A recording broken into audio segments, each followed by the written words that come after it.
To ITmate now, and the investigation that has led to a change to state law. Senior investigative reporter Richard Essex exposed a potentially deadly flaw in the 911 system last year.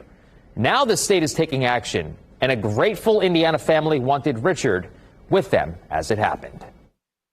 They knew there was a problem, but they chose not to do anything about it. But now they're going to do something about it, which is awesome. Awesome, really awesome. It's going to save people's lives. On November 16th of 2019, 30-year-old Matt West had a fatal heart attack caused by an undiagnosed heart condition. He was at this house in Fishers. His friends called 911, and the call went to the Hamilton County Public Safety Center. The closest fire station was Indianapolis Fire Department Station 28, which was less than a mile away. However, Hamilton County dispatchers can't see across county borders and vice versa because of government boundaries. George West, Matt's father, has been working tirelessly to convince lawmakers to take a hard look at why communication centers cannot talk across county lines.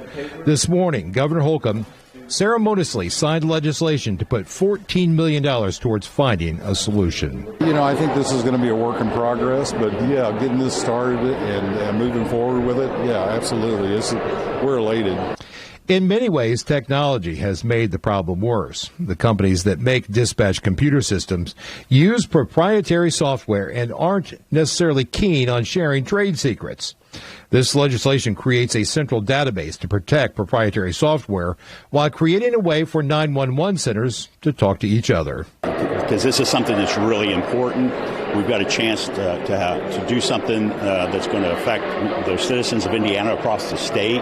Marion County and neighboring Hendricks County have an agreement to allow their respective dispatch centers to see and dispatch across county borders. Smaller counties don't need and in some cases can't afford the same system. We have been told this problem is well known among first responders. So Matt, honestly, was like another son to us. It was heartbreaking to lose Matt and to see Beth and George work so hard with the team here. Without George West telling his son's story to lawmakers and to ITmate, local governments may have continued to ignore this problem. To bring about this legislation and to have the funding that we got through Governor's Public Health Commission to be able to support that so that eventually here in our state you'll be picked up by the emergency medical services that are closest and most appropriate for your issue. A study committee has until next July to inventory all the communication systems in the entire state and to look for technical and policy barriers that are keeping these systems from talking to one another. In Indianapolis, Richard Essex, Wish TV, ITmate.